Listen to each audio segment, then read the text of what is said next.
What's happening Monday? It's IB Nation Sports Talk, and it is Jesse Stiers and Sean Stiers. We're here for you. I mean, is anyone tired of talking about Notre Dame Navy just yet? We haven't had our crack at it, but there have been plenty of cracks over the weekend. I know that we wanted to get started on time tonight because our old friend Salty Virginia Peanuts. I mean, he wanted to talk about the great one, Jaden Greathouse. So here we are, and we will be talking about him and a lot of other things coming out of Saturday's season opening win. What do you think, Jess? Yeah, I mean, I'm fired up. I haven't had the opportunity to give any insights or thoughts about the game, but I mean, Notre Dame just came out and, dominated Navy. And I think there's obviously a lot to talk about, and it's a lot of good stuff and not a lot of bad stuff. So it makes today kind of easy and fun, in my opinion. Yeah, exactly. And we've got plenty of Marcus Freeman comments from his press conference today. Talked about a lot of different things. Sam Hartman, Jaden Greathouse, Jared Parker, on and on and on. Marist Liufau, a lot of different things. And so we're going to try to get as much as we can in today's show. There is just so much to talk about. Start with the unfortunate news. Gabe Rubio is going to be out a couple of weeks. He had a minor knee injury in the Navy game Saturday. So, unfortunately, no Gabe Rubio. So that kind of dings Notre Dame's defensive line depth just a little bit. But it was a pretty impressive performance. If you want to just start there real quick and touch on the defensive line, I thought they did a great job pretty much the entire night against Navy.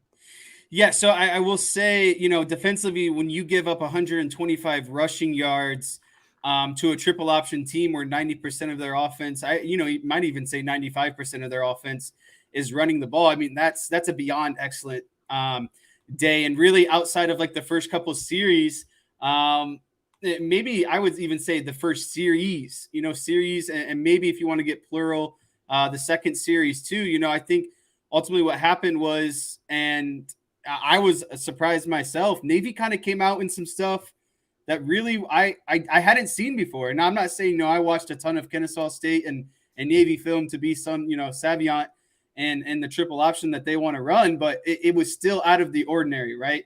And so for a defense that hadn't practiced against that look, to make those adjustments and then to really just shut them down the entire game and play super disciplined football, I just think you got to give credit to Al Golden. You got to give credit to the linebacker corps because they're the ones who are ultimately setting the defense and kind of, making sure everyone's assignment sound. And that was something that Navy only had 3 run plays all night that went for more than 10 yards. And 2 of them were back-to-back plays on the very first drive of the game.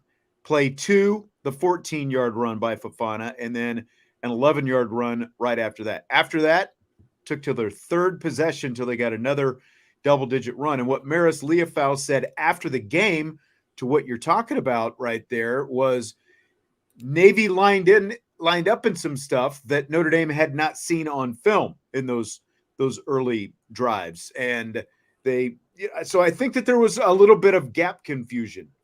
Well, just speaking on, it's hard enough when a team comes out in base formations and kind of shows you some stuff you haven't seen before, maybe some schemes or, maybe they're pulling guys a little bit differently than what you're expecting. But when you're talking about a triple option offense coming out in a formation you haven't seen before, I mean, there's technically 3 things that you're not prepared for, right? Because there's 3 options to run the ball in every play. So that's just really difficult for a defense, one, to get adjusted enough to get off the field, right? Like they just needed to get off the field so they could go to their coach and kind of draw up, what's going on and how they're going to fix it. And so I was really impressed by that, just the fact of, hey, we haven't seen this before, but they were smart enough to figure out, how to get off the field. And then they made some slight adjustments. And then those big gash of plays just stopped happening. USMA saying what we were all thinking. Savant, not savant. English isn't my first thing. No, it's not. It's a math brain is what it is. But we got the point. Yeah, and I mean, for the Al Golden can't game plan crowd, it was a little bit tough to see them make that and quick the adjustment. linebackers can't tackle crowd also, I think, Yeah. ate a little bit on Saturday as well. Yeah, it was a good day. It was a really good day for the defense. I mean, it was a really good day on both sides of the ball. But when you're able to shut down that option attack, it was a huge day. So, did Saturday sway you one way or another on what you think this season is going to be like for Notre Dame? No, it really didn't, to be honest with you. I thought Notre Dame would come out and execute a lot of things that they were able to accomplish on Saturday. I didn't expect the defense to be as dominant as they were, so that sways me in a more positive direction. I told you the defense was going to be good, though. I didn't know it'd be that good against that. I thought the defense was going to be a lot better this year, but I still thought, it's a triple option team. Like you're still going to give up some rushing yards here and there, but to only give up 125 net yards on the day, that's pretty impressive. And that gets me, that hopes that my bold prediction of 100 rushing yards per average on the season will be held true. If you can hold the triple option team to 125 yards, imagine what you can do the rest of the regular season. So I feel pretty good about that. And, honestly, the offense accomplished what it was going to. I just wasn't sure how that was going to look. I knew the end result was probably going to be close to what happened. I just didn't know how they were going to get from point A to point B, what that would look like, who was going to be catching touchdowns, who was going to be running the ball, what the the running back breakdown would look like, who would get carries. I mean, we saw 4 running backs get carries, maybe even 5 on Saturday, right? So it seemed like everyone on the running back depth chart got involved. It seemed like everyone on the wide receiver depth chart got involved. And I will say that Sam Hartman, I wasn't really surprised, but I think he gave me another level that I wasn't sure if he was going to get to. And I know it's the first game of the year and it's Navy, but he showed he can get to that level, and I feel very confident in that level. I get what you're saying, and there's a lot of over the weekend. Well, it's Navy, that kind of stuff. You may have seen. I got trolled by a Bucknuts fan, out there on Twitter this weekend, and those guys are fun. He shut up for at least a little while when I said, I do seem to remember a few years back, and it's been 9 years, 2014, when Ohio State played Navy early in the season. I can't remember if it was the season opener or like the second week. It was one of the first couple of games. Ohio State had to score 2 touchdowns in the fourth quarter to end up beating Navy. Navy was giving them all they wanted all game long. Ohio State hasn't played them since then. These Power 5 programs don't want to play the triple option attack. They don't want to have to deal with this. Notre Dame plays them year in and year out. So you can say, well, it's Navy and all this, but look at what Navy did last year, the scare they put into Navy and into Notre Dame, and how that made some people kind of look at this game like, oh man, and there was a lot more concern, I think, because of how the second half went last year. And let's face it, Navy has jumped up and beaten Notre Dame a few times. They put other scares into Notre Dame a lot of times. So it just what we've talked about. This is not an easy opponent to play. The fact that you have to prepare for a one-off offense, triple option that hardly anyone runs anymore, and it's still the season opener as well. And we on IB Countdown, and we went through all this off-season change between the offensive coordinator and offensive line coach, the special teams coach, all this different stuff. There were a lot of new variables for Notre Dame out there, but you would not have known it by watching them play Saturday, because it all came together. It's like for a first game, Notre Dame could have had a lot more hiccups along the way for a first game than what they had. It looks like a well-oiled machine out there. Right. This didn't look like game 1 for Notre Dame. This looks like, I think you just brought up a good point. It looked almost like game 3 or 4, like they were already kind of in the swing of some things, right? And so I think that is another important takeaway. It wasn't, you didn't see a lot of like learning moments and another thing too, penalties. There were not mental mistakes on Saturday. Really good point. They're a team that was very well disciplined, no false starts, nothing to set you back on drives, no holding calls. You know what I mean? I'm sure there was I can't remember every single penalty, but for the majority of the time, like I said, there just wasn't those undisciplined, lack of focus penalties to kind of, knock them off track as they were continuing to go along these drives. Let's talk a little bit of Sam Hartman. And before we specifically talk about Sam Hartman, let's hear what Marcus Freeman had to say about Hartman today when he was asked to kind of diagnose his game a little bit. It was the 1 3rd down that we ended up kicking the field goal. We probably didn't make the read or put the ball in the placement exactly where he wanted it to go. The play before that, he thought he was getting an all-out pressure, made a check, and ended up not being all-out pressure. And there's different tells maybe that we could show him that, hey, make sure that you hopefully make the correct call there. But I mean, I'm being really picky. Ball security is something I've always talked to him about. And he likes to scramble back around there with that one hand on the ball, and we're trying to break that habit. So, guys, I'm being picky. He played it really extremely well, and he's a very focused and mature individual that will continuously work at everything. But there's always learning opportunities in every single game we play. Great debut, I'll tell you that much. 19 of 23, 251 yards, 4 touchdowns, no sacks. And again, compare it to what we saw from Navy last year. Drew Pine sacked 5 times in that game. It was a lot. I mean, from the experience they had at quarterback last year to the experience they had this year, just a night and day difference.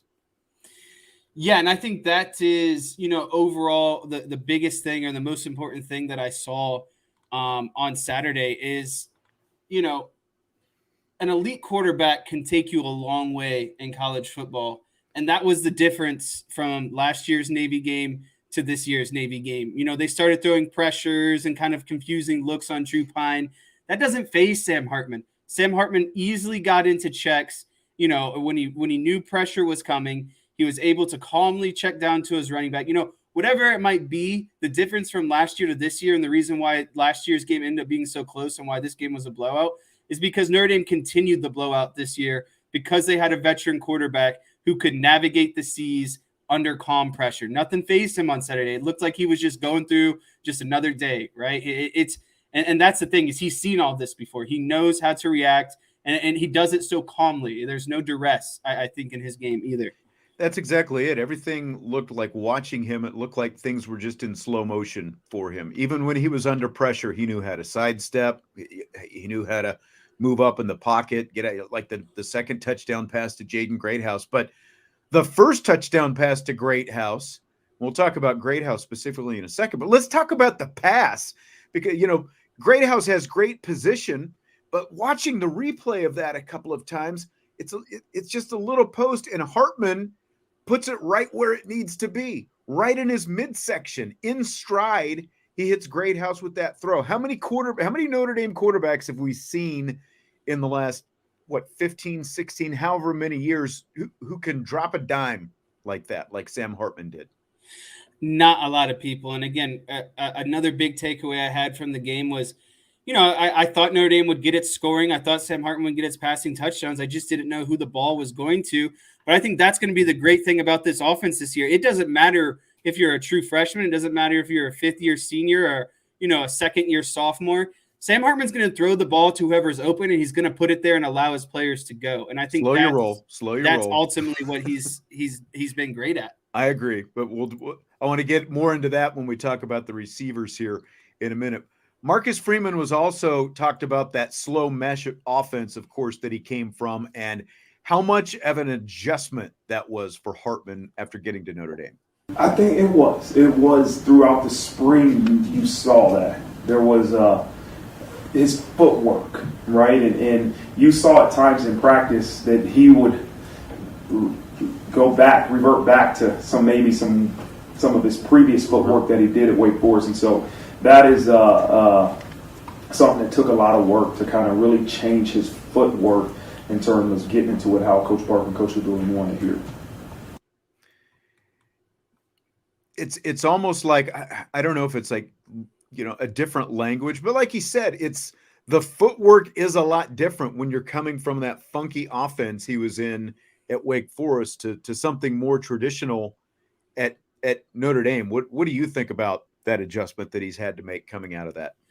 Yeah, to me, it seems like, a lot of times when and I think I can best relate this to kind of, maybe some baseball stuff, is like as a hitter, when you're kind of changing your swing or tinkering your swing, you're trying to get out of bad habits that have kind of developed. And your muscle memory, basically. Yeah, your muscle memory, because you've done so many reps and so many game, whether it's practice reps or game reps, reps of doing something that you think is right, and then ultimately it's kind of pointed out by someone else that it's not, or maybe you're transitioning again because you're trying to tinker or clean some things up. Like, that stuff's hard because you're going to go through multiple failed repetitions where even though what you're supposed to be doing, your body is stuck in that muscle memory, right? And it performs a bad rep. And so for him to be able to get enough reps in and to tell him, mentally to tell him to kind of get past, what his body ultimately wanted to do, I think that's a great sign and a really good sign of a leader, right? And someone who wants to be better for their team. And I think that's ultimately what this has come down to, is he had to get rid of bad tendencies in order to be a better quarterback. And usually when we've talked about quarterbacks and muscle memory and stuff like that, we've talked about guys like Brandon Wimbush or Phil Jurkovec, stuff with the throwing motion and stuff like that. That they've got to clean that up, and it's a lot like Sam Hartman has no problems with the throwing motion and the delivery, and it's not that he had problems with the footwork, but it just, like Marcus Freeman said there, it took some work in the spring to kind of get that out of him and just work on just a different way of doing things. Not that necessarily what he was doing before was bad. It's just a different system. So it required him to make different movements that he doesn't have to make now that he's here at Notre Dame in this system. So he kind of worked through it. But that's part of the whole thing about why he's at Notre Dame and just the whole thing. Yeah, he wanted to break some of those tendencies to be better, for what's next for him at the end of the day. So let's talk about the guys he was throwing to, starting with Jaden Greathouse. I said this about both. Jaden Greathouse and Rico Flores both come from really, really good high school programs where they're almost coached in a way that is very similar to college. Both. I remember leaving both places saying the transition from those guys from high school to college won't be as big as some other guys that didn't come from those type of programs. So that's a huge part of it. You shoot. I mean, some of the high school football in Texas is. I mean, there's no those stadiums are. They're used to that. But I think it's the structure of what they're asked to do with those programs in terms of the concepts, in terms of practice schedules. All those things really have an impact as you transition to college. They came in ready. I mean, they hit the ground running in the spring, and they've shown it already. Greathouse had the bigger day, obviously, than Rico Flores. But Rico got his first catch at the end of the game as well, as Steve Angeli finally got to attempt a pass, and he is 1 for 1, Mr. Perfect, Steve Angeli right now. But, again, because of the lack of what we have seen from freshman wide receivers here traditionally, we didn't necessarily know how much to expect from Jaden Greathouse. We knew that he would be out there. We saw him make a couple of plays, and it goes back to what Marcus Freeman was talking about there, coming out of high school, being in good he played in a big program at Austin Westlake High School, and you can tell that he played at a big program by sort of how refined he was coming out of high school with some of the stuff he was able to do right away. Yeah, no, I think what was most impressive about what Jaden Greathouse did is he took full advantage of an opportunity. And the opportunity was, Notre Dame has an elite quarterback who is going to put the ball on you. It's just a matter of who's going to step up and catch the ball. And, I don't want to come on here and say ill will things, but when Tobias Merriweather drops his first pass, that's not stepping up. That's the ball being there and him not stepping up. And I know it was just a screenplay and it might have been a little bit broken or whatever it might be, but you still got to catch the ball, right? And so Jaden Greathouse coming in just shows, again, his preparation and his maturity as someone who is a true freshman, right? So he really stepped up and took advantage of the situation because, again, I think that Notre Dame has the talent in the wide receiver room. It's just a matter of who's going to step up on a game-to-game basis and kind of be that guy. And that's who Jaden Greathouse was in game one. He stepped up. 3 of his catches went for 20 or 2 touchdowns. He ended up being the difference maker, inside of that wide receiver room at the end of the day. Well, and the thing with Tobias, he had the other opportunity in the end zone. Was it a little bit underthrown by Sam Hartman? Yeah. It was initially called pass interference. I don't know how it didn't remain pass interference because the Navy defensive back had already made contact. Oh, yeah, I remember that. Meriwether jumped on him, and then the ball hit him. Tobias Meriwether never jumped the ball or you touched the ball, So there was another opportunity there. I do think it should have been pass interference as it was called. I'm not overly concerned about the fact that Tobias did have the opportunity, like you just talked about. If he makes that catch, maybe that leads to more. Maybe it gets him in a little bit of a rhythm. I don't know. But at the same time, the ball was spread around to plenty of other guys. It was 6 wide receivers, I believe it was, that ended up making catches. And obviously Estime had a catch as well. But 6 receivers from Sam Hartman because Flores got a catch as well. But that was from Angeli. But just like what you were saying, I don't think you want to have to lock in on one guy week in and week out. I still think Tobias Meriwether is going to get his over the course of the season. They're not all going to go to necessarily the same guys all the time. When you've got receivers like that who are all big and fast and can go up and get balls and win one-on-one battles, and you've got an accurate quarterback, kind of going back to what I was talking about with how Hartman placed that ball to Greathouse, when you've got a quarterback with that kind of accuracy, they're going to be able to win some battles. Yeah, a lot of battles. And I think this goes back to a bigger overarching point. Is I just think that they have the wide receiver room, and it's going to be dependent, on the matchup in the week. I just think that some weeks, some guys might have better matchups compared to others. And there's going to be, for that reason, there's just going to be a variation, I think, of who's going to be kind of your leading wide receiver game by game. Like, did Greathouse have a great game? Sure, but let's just be realistic. He's not going to catch 2 touchdowns every game, Like, it's just that is going to be distributed amongst other people, throughout the season. I think some games Chris Tyree might be the X factor and a guy who sneaks in 2 touchdowns, or maybe Tobias Meriwether because of his height advantage and downfield ball is what they're trying to take advantage of. It's just going to vary game by game. But I think that's going to be the fun part of this offense is you never know who's going to give it to you that day. And that's the thing. Like, Chris Tyree didn't end up with a ton of snaps. I think it's just because the way the matchup ended up going that it didn't maybe warrant him getting as many snaps, especially when you have a guy like Greathouse, again, with that size.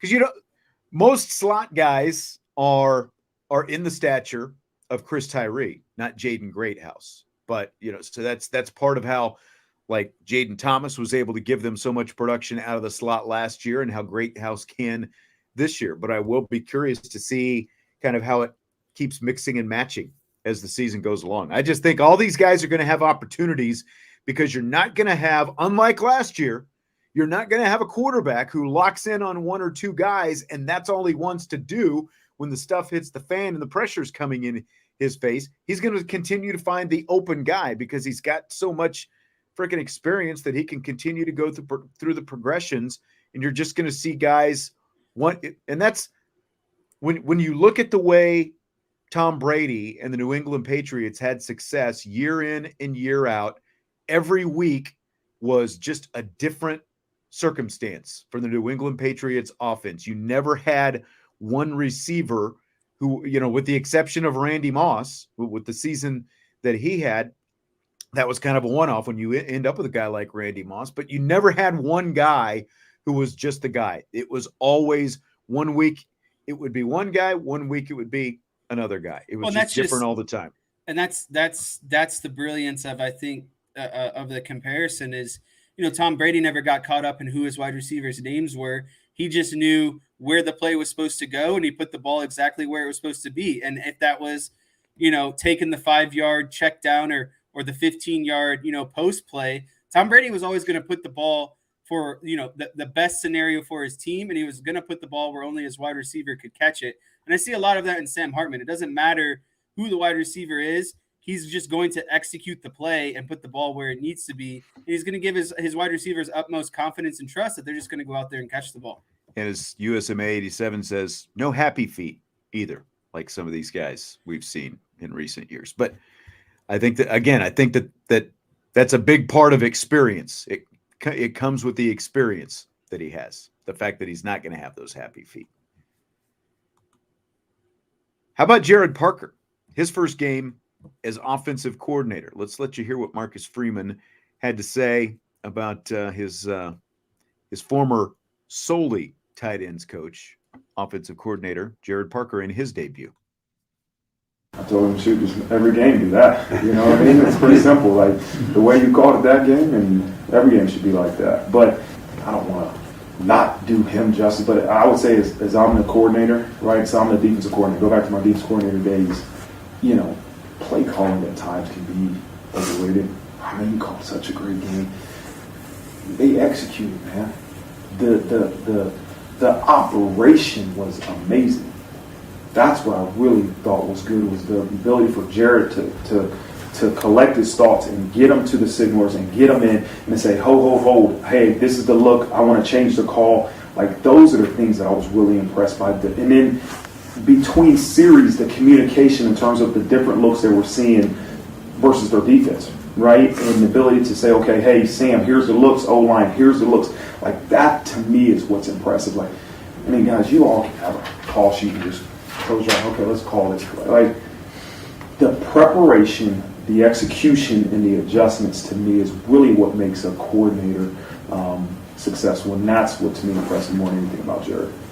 And just all the things that he talked about there, and the fact that there was no scan offense. You didn't see all this time standing at the line of scrimmage, waiting for the play to get called, waiting for the perfect call to get called. They let their players go out there and make plays. They didn't have to burn needless timeouts because there was some issue with communication, like Marcus Freeman was talking about. Again, like, when you consider that this is now he had been an offensive coordinator before, but it's his first time doing it here, communicating, calling plays, doing all these different things with his staff. I mean, it was like as good a debut, I think, as you could possibly ask for. Yeah, I think that, Jared Parker deserves a ton of credit for basically three major topics that Marcus Freeman kind of touched on in that response: the operation, the execution, and the adjustments. And I think the biggest one is, obviously the execution, right? Because he called the right plays. They scored a lot of points, and it looked at times like they ultimately really couldn't be stopped unless they stopped themselves.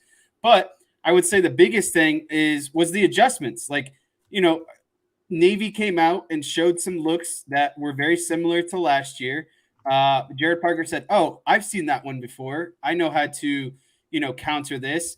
And in an important, 3rd and long on one of the first series of the game, he goes with the running back draw right up the middle because the middle of the field is open. No one's in the box. Let's not overcomplicate things. Let's take our very fast and physical downhill runner and allow him just to run through there. And I'm sure he'll get, 10 yards. And sure enough, they run the draw play, they pick up a first down, and they end up going down the field and scoring. And I think that was kind of the epitome of Jared Parker's days. He didn't overthink things. He put his team in obvious situations that led to success.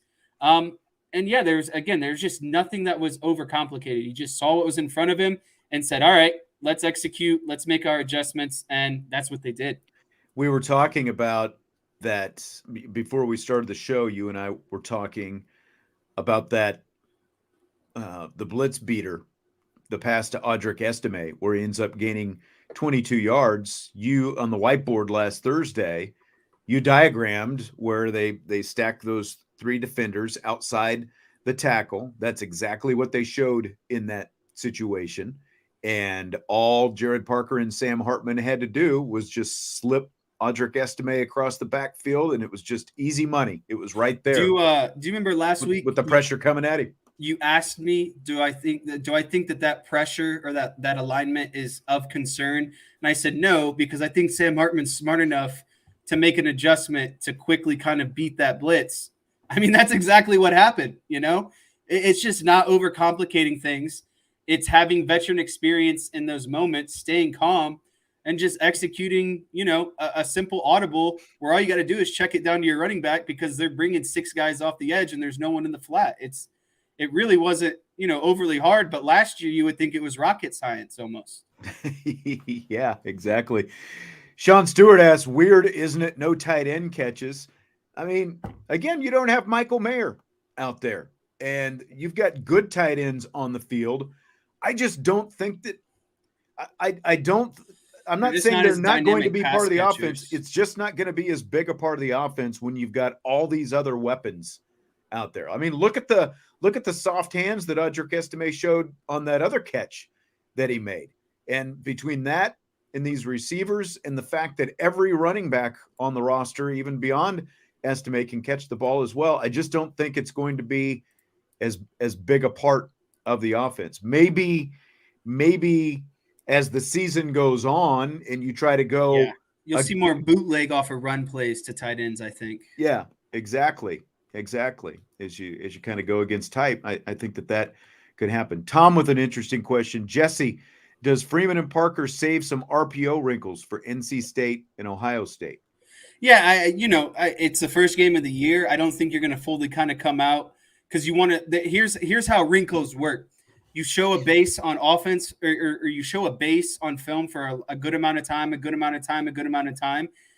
right when a defense and especially in the bigger games, when you're going against someone like Ohio State, where you kind of have to, essentially do what Navy did, come out in formations that really weren't on film. It's kind of going to be like that. Notre Dame's going to show a lot of their base formation, and then finally you're going to see fakes off of it, RPOs off of it, and those teams that think they're prepared, they're not going to be prepared in the moment. And I think that's when you're going to start to see kind of more of those RPO looks or wrinkles, is after Notre Dame has established, okay, this is what our base formation is. We're going to run the ball 9 times out of 10, in this set, in this kind of action, until you finally fake it, and then there's an RPO look there. So I think they'll get to them. It's just I think they want to be smart about it and show enough on film to kind of start to eventually trick some people down the road.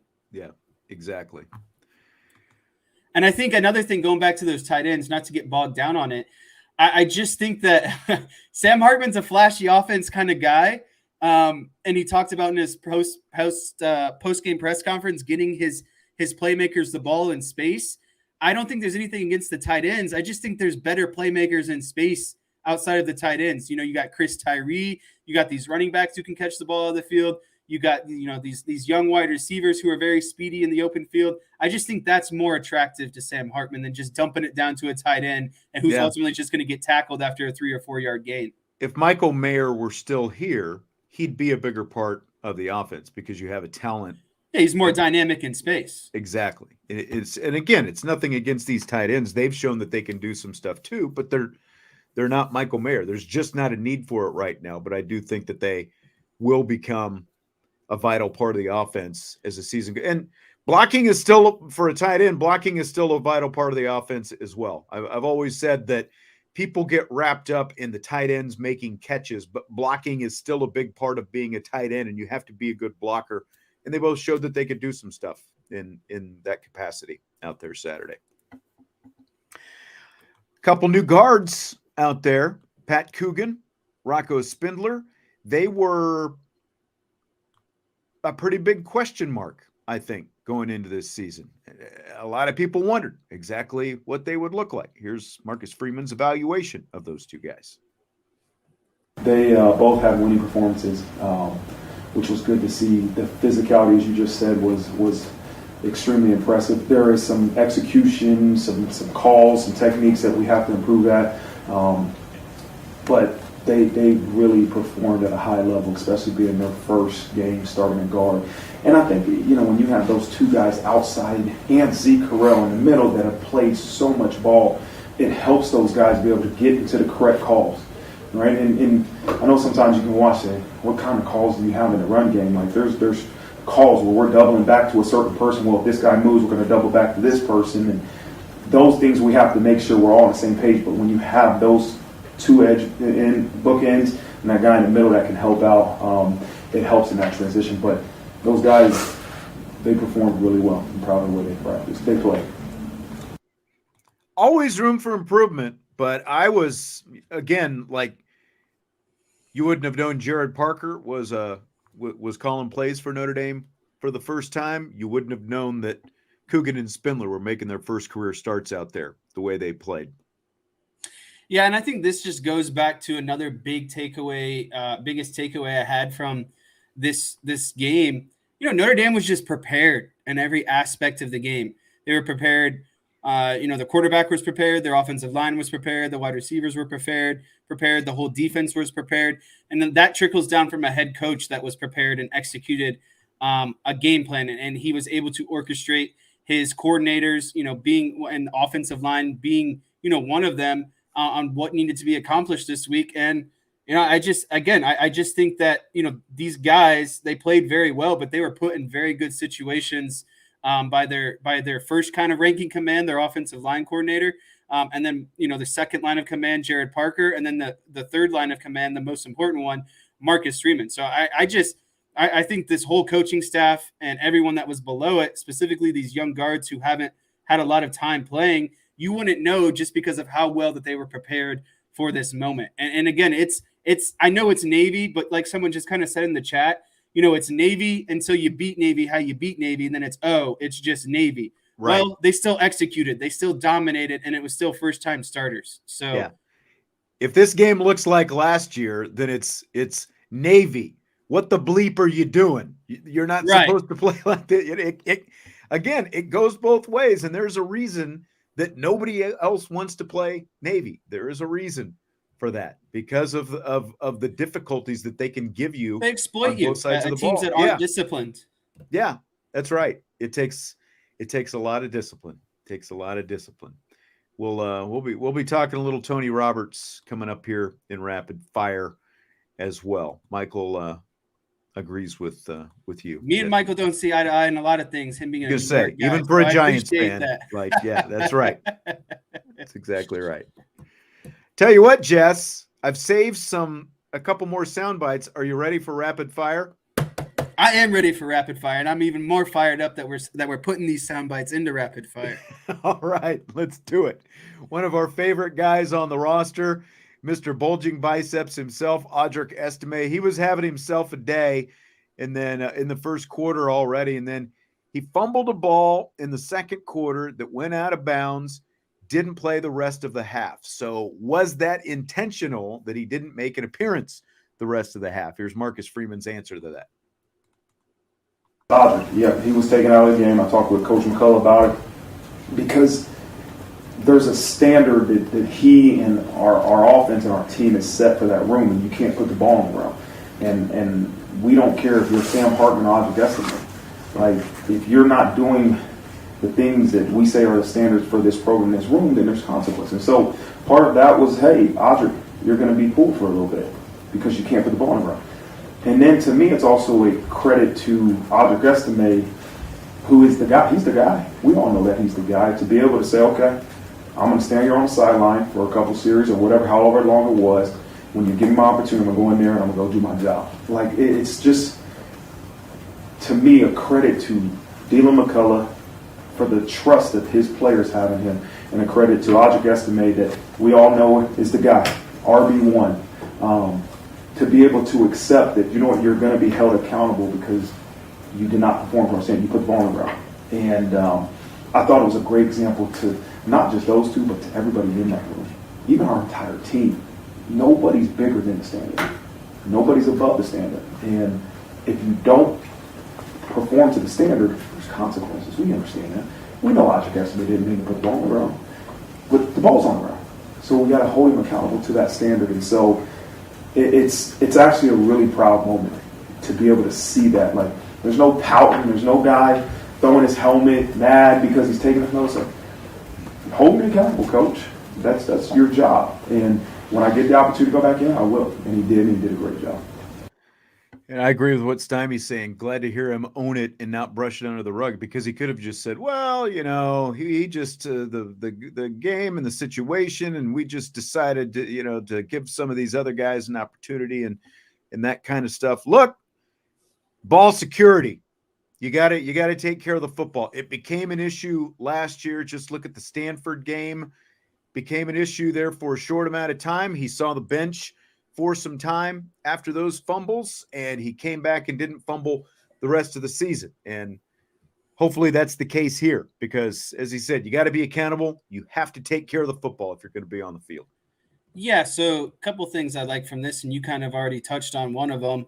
Audric Estime did have a fumbling problem last year, and that was something that, the coaches brought to attention and, told Audric he needed to fix if he wants to be the premier back in this offense. And that leads me to the second thing of something I really liked about Marcus Freeman is the standard that he talks about. No one's above the standard, whether that is your on-field play or your off-the-field behavior or performance. No one is above the standard.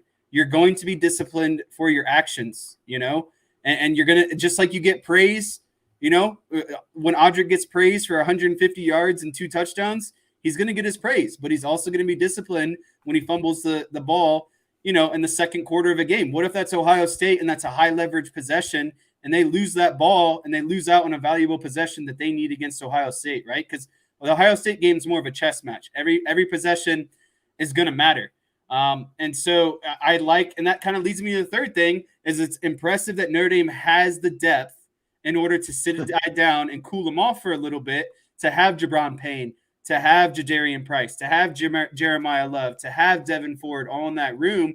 They have options, talented options to go to when a guy needs a break, a mental kind of reset. And so I really admire that. And the last thing I want to touch on is outside of the blocking by the tight ends. I thought that was the best play that the tight ends made that day. Tight end saw the ball on the ground, and he just punched it out of bounds. He saved the possession and didn't allow the Navy defender to kind of recover it. So I thought that was a great heads-up play by the tight ends as well. That drive, by the way, ended up being the drive that ended with Jadarian Price's first career touchdown on his first career carry, 19 yards. Man, did he shoot through that hole, level, shoulders square to the line of scrimmage. One, he had a nice hole to run through, again, going back to that interior offensive line. But two, how about some burst? I mean, he took off like a little rocket coming out of the backfield. Woof. I'd hate to be anyone, in his side of, path, because it wasn't gonna be good. Yep. 5-headed monster is right. They were all out there on display. It looked really good. So Marist Liufau had a good game out there. And here's some of Marcus Freeman's thoughts on the linebacker. We'll talk about him here in just a sec. They all played well, all had winning performances. Marist played with a physicality that I have not seen for a while. Marist is a physical linebacker. I mean, he's a really good player, but I went back and watched that film, and Marist was playing so physical, and constantly did it like. Listen, I played linebacker, and there's certain plays, there's certain formations you can see and say, okay, we're going head to head, we got to go, and it's not natural to really enjoy that but you have to do it, and that's what I saw. There were certain formations. Marist knew 3 backs in the back. Okay, here, just come to lead on me. It's me versus this dude. And the very first play of the game, if you go back and watch it, Marist, the dude got him a little bit, the Navy fullback. And they got the same formation 4 or 5 times, and Marist, every play, went and took him on. And that's what you love to see, man, a guy that's willing to sacrifice his body, but also do your job. You can't just be a physical player and not do your job, right? And Marist did them both, and so he had a forced fumble. You can see, as you go back, I told Coach Cohen this last night, you can see defensive guys truly being aware of the football, trying to get it out. We had 0 turnovers. But that is not because there wasn't awareness and a lack of really effort to do it. And so credit to them. The turnovers, takeaways will come as long as we are constantly being aware of where the ball is. Nice game by Marist. Let me ask you this, though, Jess, because, I mean, I don't disagree with anything that Marcus Freeman said, the physicality, making the quick read, all the different stuff. But at the same time, you played linebacker. Ryan Roberts played linebacker. I'm kind of surprised we don't have a linebacker show. You know, you guys pumping that out, the linebackers or something here, a weekly pod or something like that. But it's one thing, like, how do we know how for real this is with him? Because it is still doing it against the option. Like, isn't it a different thing to sort of prove you can do it week in and week out against a more traditional offense? Let me give Marist Liufau some praise. Give him some props first, okay? And then we'll kind of go into a little bit more of what you're asking here. I think Marcus Freeman touched on a lot of things that Marist Liufau did really well. He played physical. And what I saw him do is he finished tackles. A lot of times you saw Marist Liufau get hands on people last year, but couldn't quite finish tackles. That's very true. That didn't happen on Saturday. When Marist Liufau got a hold of you, you weren't getting away.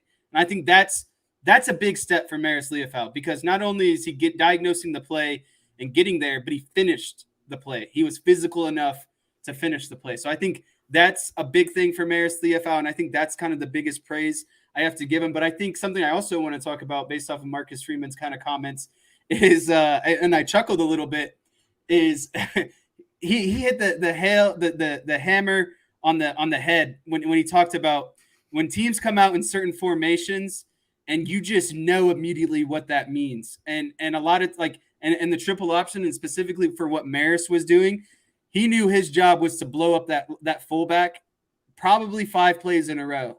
And, that's and like Marcus Freeman said, that's not the most fun or appealing thing to do, to blow up a fullback, a big, strong, physical fullback in the hole, kind of keep half your body free, but knowing that you're doing your job, right? And I think that is another thing that Marist Liufau deserves praise for.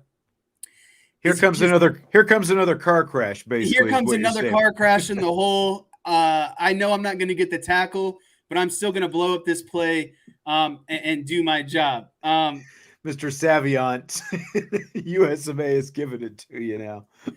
But to go to the flip side of the coin, it's an easy day for Marist Liufau when he knows 95% of the time it's a run play and he knows what his keys are and where he needs to be.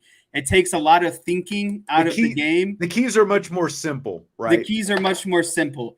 And it takes a lot of thinking out of the game. And I think that's ultimately what's been kind of some of Marist Liufau's downfall, is he thinks too much, doesn't diagnose the play in a timely fashion. And then when he does diagnose the play, he wasn't finishing the play. So at least now he was finishing the play. But I think where he has to diagnose, run pass, and is going to be a little bit more of a tricky situation for him, because it's going to be more of a 50-50 split and run pass. It's not going to be a 90 to 95% predominant run play where Marist Liufau just needs to read his keys and understand where he needs to be. Like, it's still hard, don't get me wrong, but it's going to be harder when you have to diagnose more pass and run plays. But I still thought Marist Liufau played an excellent game on Saturday. He did what he was supposed to, and he finished plays. I think, again, that was the most important thing. He finished plays. Tacklers, he wasn't missing tackles or allowing the play to get away from him. That's right. Jeff says, go ahead, hit that hammer on the head. Everyone knows what I'm saying, all right? Ryan's here, by the way. You guys can talk about doing that linebacker show sometime. Upon further review. Linebacker edition. All right. Would you buy or sell Notre Dame opening up every season against Navy? I actually buy this just for the simple fact that it gets a very physical game out of the way early. I think when you play Navy, 6-7 games into the season, you're already banged up. You already got guys with this and that, and then you have to go play a very physical team and probably, might suffer another casualty or an injury here or there. I just think in terms of, for a game that not a lot of people appreciate or love, it's good to get it done early in the season. And again, I think it just saves them physically on the field too. I think you'll get away with the least amount of injuries if you can put Navy as far in front of the schedule as possible. We had one sell. We've got 3 times as many buys right now on opening with Navy. I love it. I mean, look what happened. You open up against Navy. They haven't opened up against Navy that often, but when they have, they've typically been blowouts like this.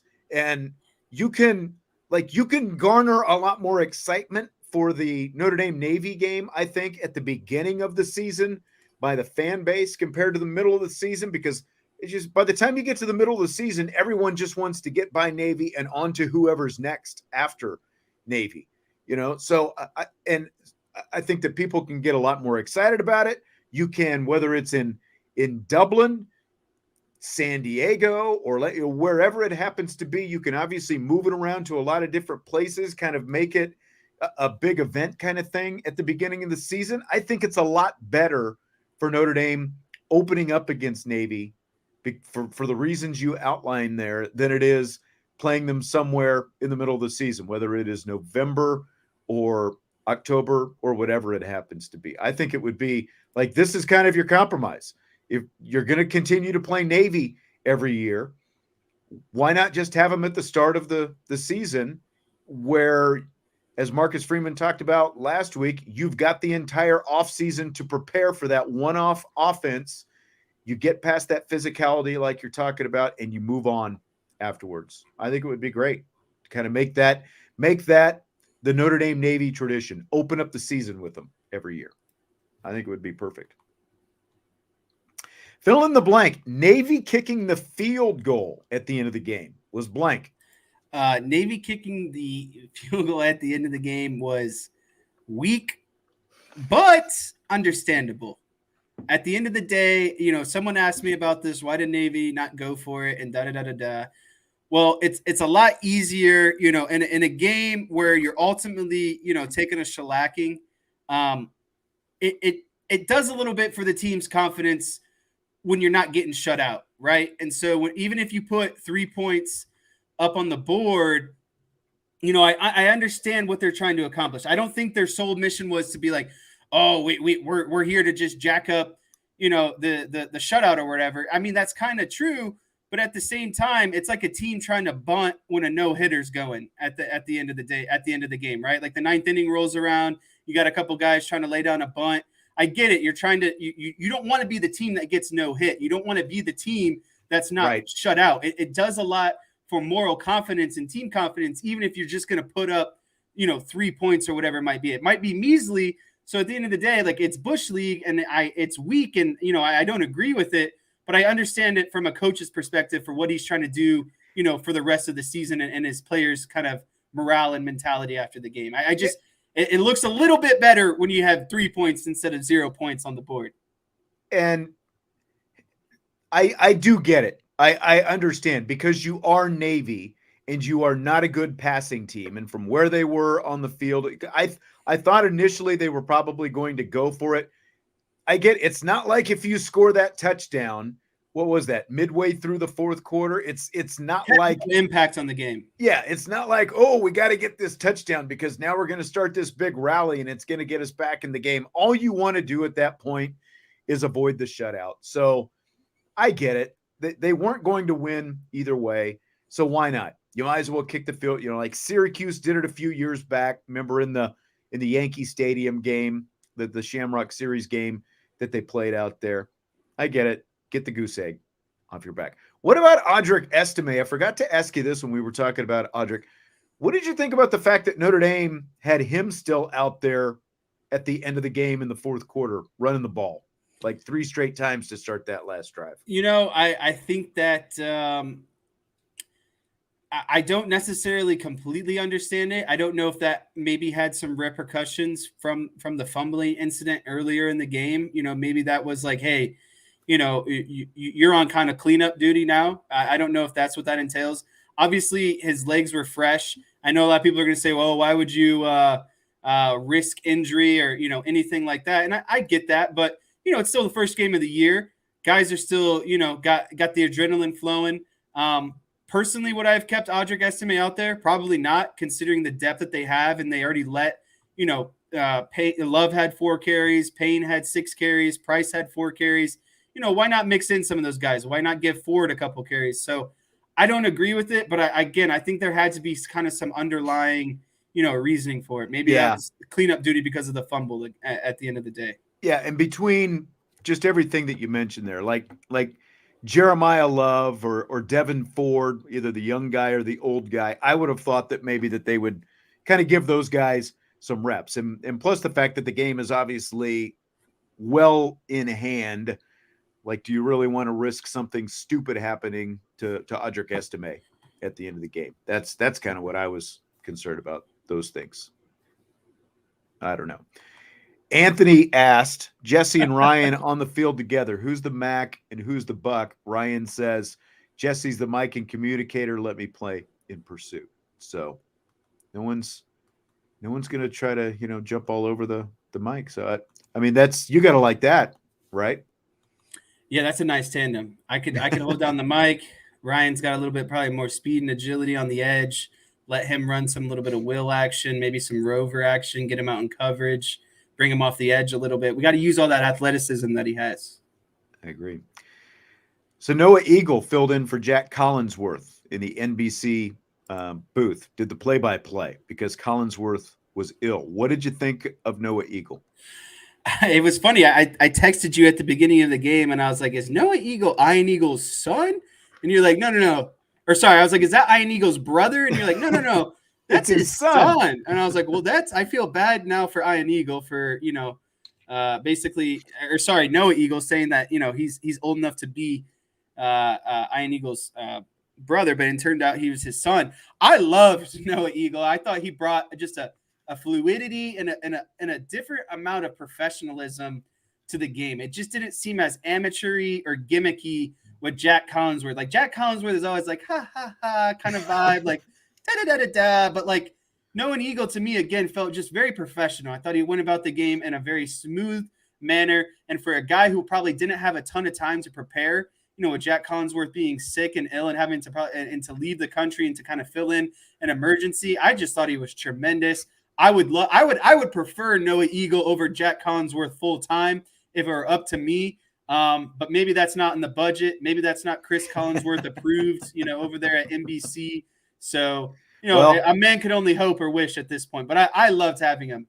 He's getting the Big Ten primetime games, Noah Eagle is. And when they announced that booth several months back, we talked about it here. Let me just say this. This is the last time I'm going to bring up like the Jack Collinsworth stuff because I feel like I don't want it to feel like we're like unfairly bashing him. But when you look at the two, you're going to compare them because Noah Eagle was dropped into that booth and he did do it on short notice. Like if there was a complaint about Eagle, it was maybe he wasn't that up on the Notre Dame personnel, but Collinsworth was sick. They got Eagle to fill in for him, so he ended up doing the game. He did have a pretty short amount of time to prep for it.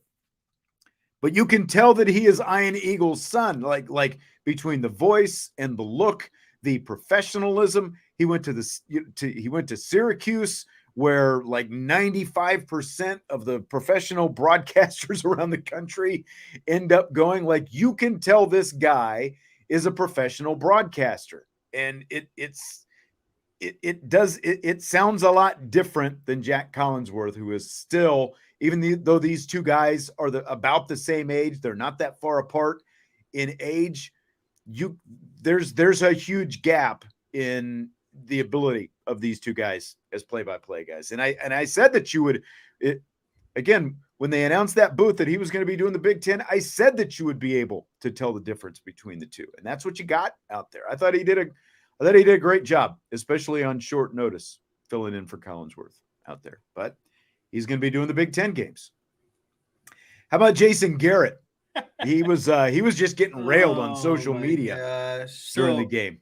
What did you think about that? I'm going to be quick to defend Jason Garrett. And I feel like for someone who had so many bad things to say as his coaching abilities, I feel like I'm more lenient on his broadcasting abilities. Here's what I'm going to have to say about Jason Garrett.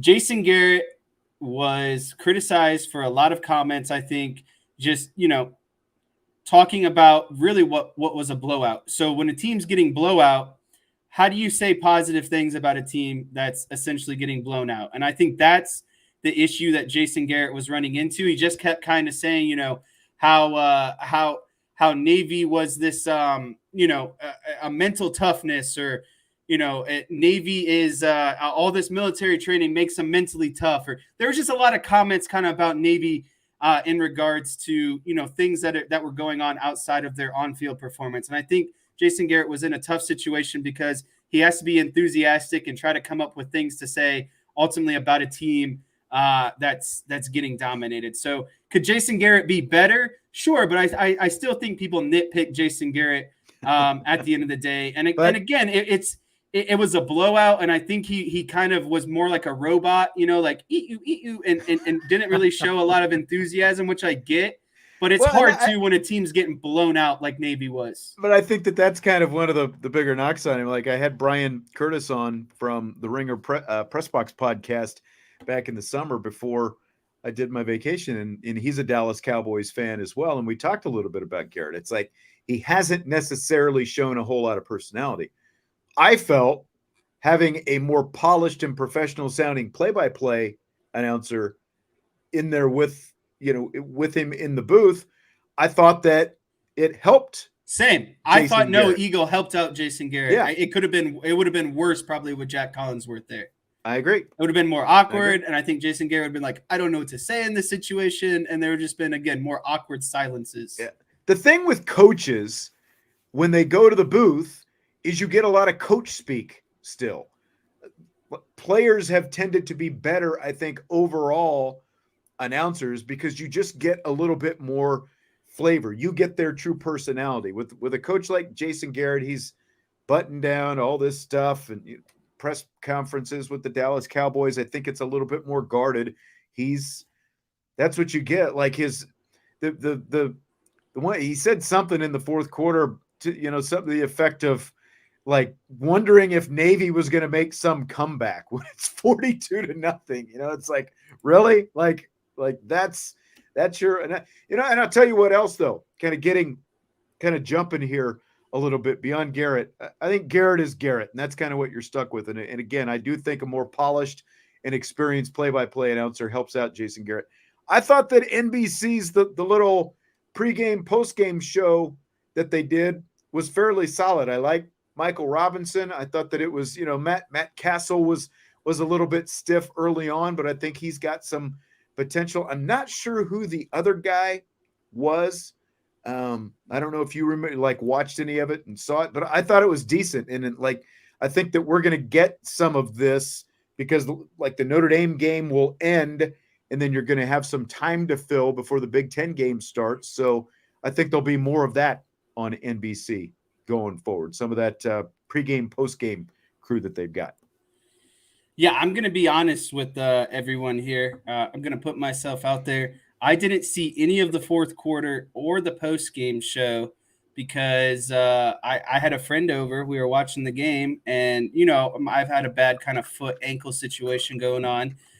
My good buddy, we were all the way up in the attic, said, let me take my dogs or your dogs outside for you while you, you just kind of hang out up here. And our newest dog ran away during the start of the fourth quarter. Did you find him, by the way? I didn't get to ask you about this. We did find him after an hour and 15 minutes of searching. We were able to locate him about, I would say, approximately close to like a half a mile away from the house. So he was on foot and he was away. So I didn't get to unfortunately see the ending of the game, but I'm hoping to enjoy some NBC post game shows later on, but that was not good. I thought I was in some serious hot water when the dog was loose. Michael and Anthony talking about the camera scripts. I did notice that. Gosh, there were so many times where there were times where the camera crew kind of beat Sam Hartman to the punch, like he was showing the wide receiver before the ball was even thrown.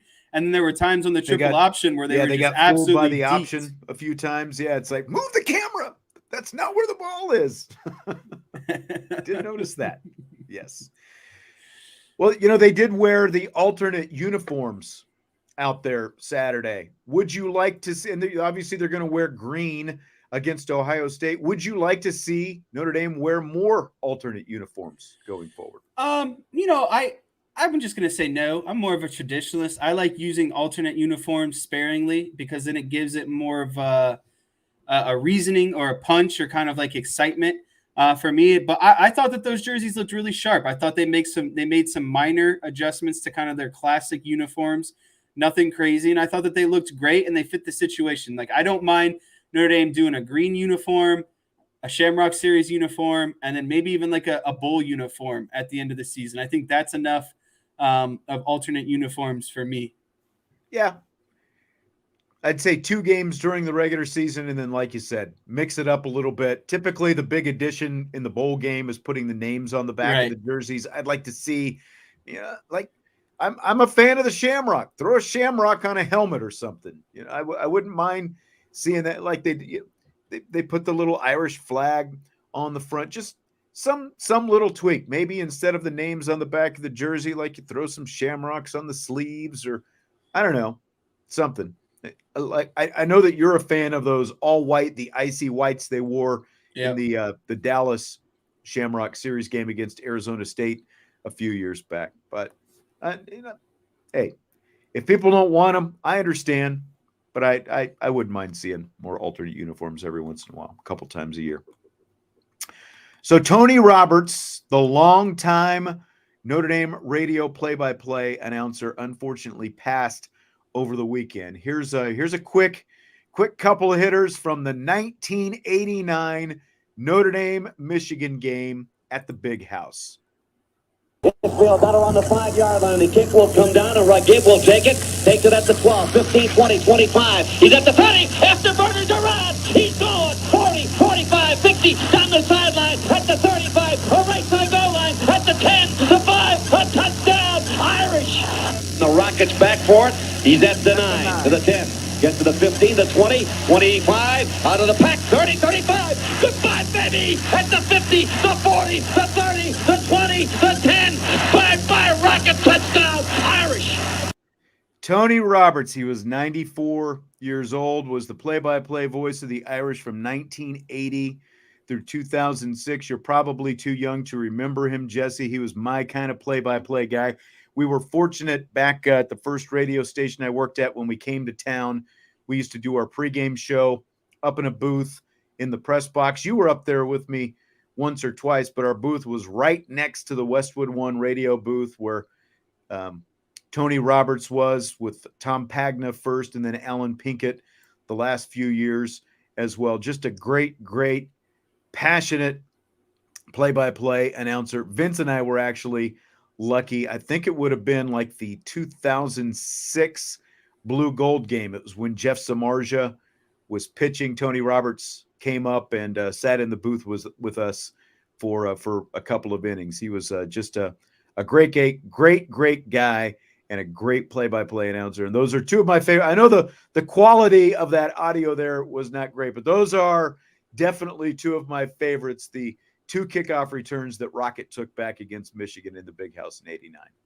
Yeah, so I was going to ask if you had some Tony Roberts kind of memories or favorite kind of memories, I guess I would say. And, like you kind of brought up, he finished in 2006, so that would make me kind of 10 years old at the time and really kind of, and at that time it wasn't a lot of listening to the games on the radio, right? It was a lot of watching on TV or being fortunate enough to go to a lot of the games too as a kid. But, I did some homework and then just kind of a quick history of Tony Roberts. I mean, he broadcasted from 80 to 2006. So that's, 26 seasons. He's a member of the Indiana Broadcasters Hall of Fame. He's a member of the National Radio Hall of Fame. And he's also a part of the College Football Hall of Fame. So he's very well decorated. The name is very well known. And, something I didn't know, he graduated from Columbia, a very hard institution, prestigious institution where he got a degree in journalism. And, he also kind of worked outside of college football. He got to cover some of the NFL, some MLB, golf, some Olympic games here and there. So, Tony Roberts did a lot and he accomplished a lot. And I think it's just, whether you knew him as a Notre Dame kind of play-by-play guy or not, I just think he was nationally known, getting into the College Football Hall of Fame, being in the National Radio Hall of Fame. Like, those are very prestigious national awards. So Yep. a lot of respect for Tony Roberts. Helps when you're on Westwood One doing Notre Dame football and you're heard from coast to coast on all the affiliates around the country. So I know a lot of people, especially in this area, grew up with memories of listening to Tony Roberts on the radio and like going out and mowing their yard on a Saturday and having him listening to the radio call while he was doing it. So rest in peace, Tony Roberts, one of the great ones. Final thing tonight, something interesting. Big Ten is going to make football availability reports mandatory on game days this season. They're the only Power 5 conference that's going to actively distribute these reports. Big Ten schools are going to be required to submit availability reports at least 2 hours before kickoff to the conference office. Each program's reports will be released on the conference's website and on Twitter.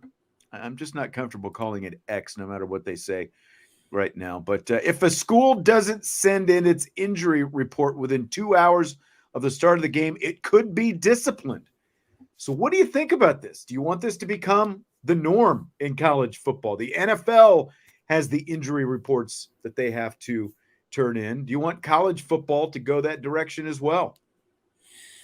You know, I had to ultimately kind of figure out what availability reports was, right? I had to do a little bit of research, but in my understanding, they're very similar to the NFL injury reports. Basically what it is. They're calling them availability, but it's an injury report is what it is. Right. So basically schools will be required to submit what players are available to play to their respective conference office, and then they have to distribute that information online and post it to the social media platform, like you said, Twitter, X, whatever you want to call it.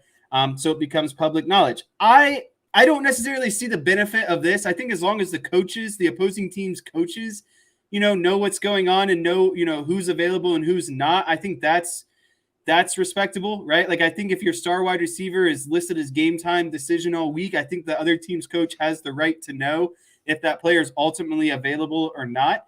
And outside of that, I really think that's the only thing that I care about from that kind of situation, Yeah. And I don't necessarily need to know it. I'm going to find out when the game is live and the commentators come on and say, this player is out today. You know what I mean? I just think it's a much bigger deal than what it's made out to be. I think the Big Ten is kind of making something of nothing here, ultimately. Watch the movie The Last Boy Scout. Bruce Willis, Damon Wayans, they'll tell you Chi-Town is nailing it right here. It's to make the sports books happy is what it's all about. That's the reason the NFL has it. That's literally that's that like makes I said, watch The Last Boy Scout. Sense. Watch The Last Boy Scout. They talk it. That's exactly what it is. The NFL does it because there's so much gambling that they want to make sure obviously Vegas it's legal can now. cover themselves. Yeah, that's exactly what it is, and they do it because of the sports books, and that's I'm surprised.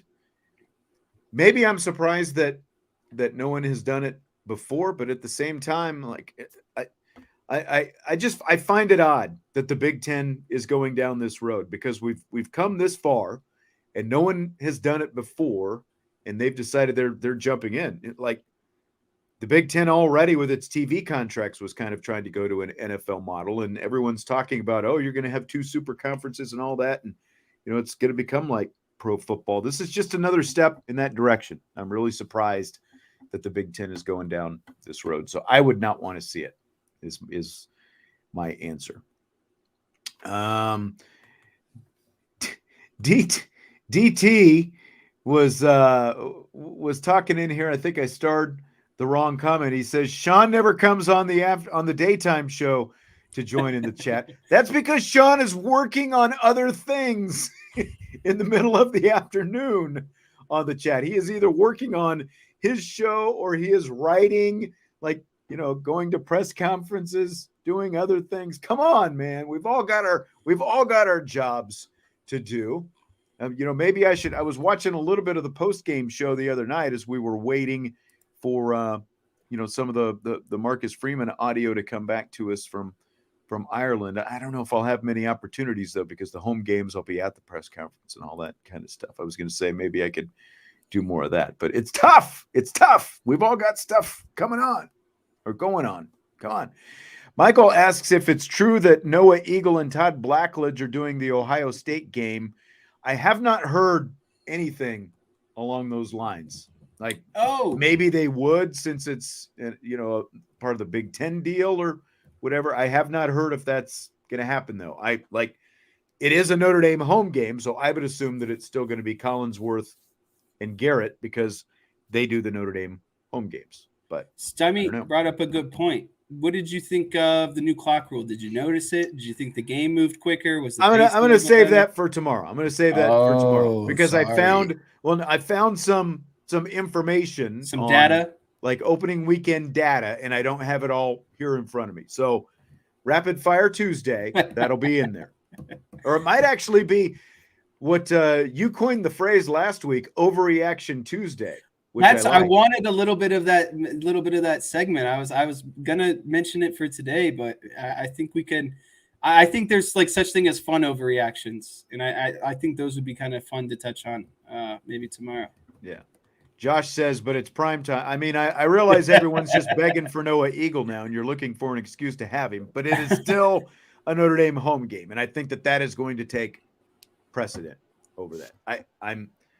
I think I can't say for certainty, but I think that you're going to see whatever the booth is. This year it is obviously Collinsworth and Garrett, whatever the booth is going forward, as long as NBC has the contract, I think that they'll continue to separate it that way. There's going to be one crew that calls Notre Dame's games, whether it's primetime or not, and other crews, whatever the other crew is. Right now it's the Eagle and Blackledge crew, which I think is going to be really good. They'll get to call the Big Ten games, not at Notre Dame Stadium. So that's just what I think. Well, that's going to do it for today.